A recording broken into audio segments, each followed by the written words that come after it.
Bonjour à tous et bienvenue dans cette vidéo qui explore le monde fascinant des diagrammes de communication.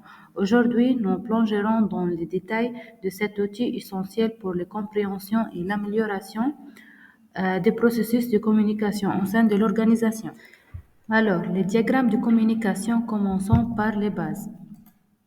Un diagramme de communication est un outil visuel utilisé pour représenter graphiquement les interactions entre les différents acteurs ou entités au sein d'un système.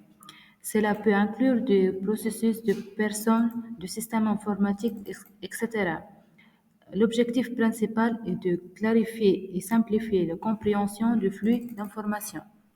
Dans cet exemple, le client demande les devis commerciaux, va chercher les prix des produits et va calculer le pourcentage de ristourne, la partie qui va être déduite du montant selon la catégorie de clients. Ensuite, le devis final va être envoyé au client. On a trois utilités dans les diagrammes de communication.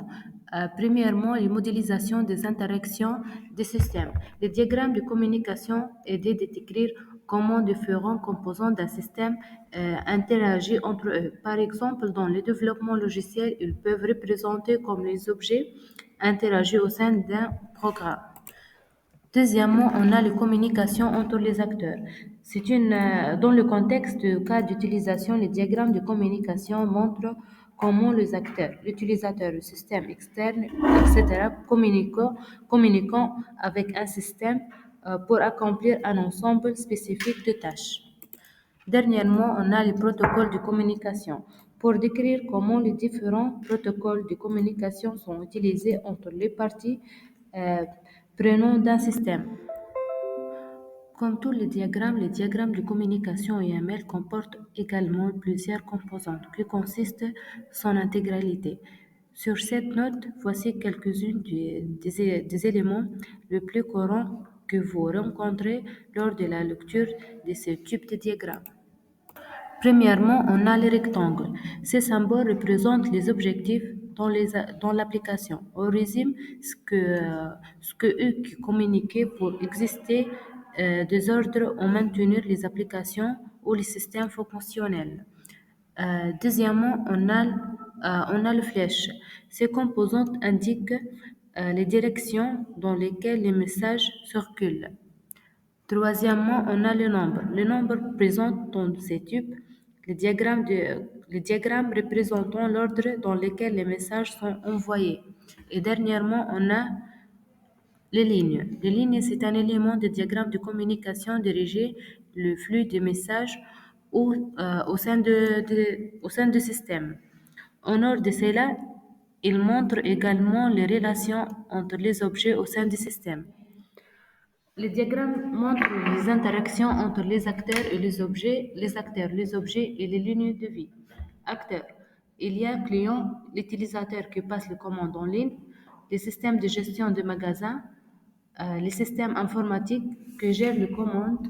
On a aussi les objets, euh, paniers et produits. Ligne de vie, on a les lignes de vie du client représentent les activités du client tout au long du process de commande. On a les lignes de vie des systèmes de gestion des magasins représentent l'activité des systèmes de gestion des magasins. On a aussi les fonctions de cet exemple. Ajouter produit, confirmation, ajout, passer les commandes, traiter les commandes et effectuer le paiement et confirmation de paiement. En cas d'échec, on a si le paiement échoué, le système de gestion des magasins envoyé un message d'échec de paiement au client. Les diagrammes montrent que le processus de commande en ligne commence par le client qui sélectionne un produit et l'ajoute au panier. Le système de gestion des magasins confirme l'ajout du produit au panier. Les clients passent ensuite à la caisse pour finaliser les commandes. Le système de gestion du magasin traitait les commandes et gérait un facture. Les clients reçoivent les factures et effectuent les paiements. Le système de gestion du magasin confirme les réceptions de paiement. Si les paiements échouaient, le système de gestion de magasin envoyait un message de chèque de paiement au client. Le client peut alors essayer de payer à nouveau ou annuler le commande. Merci pour votre attention.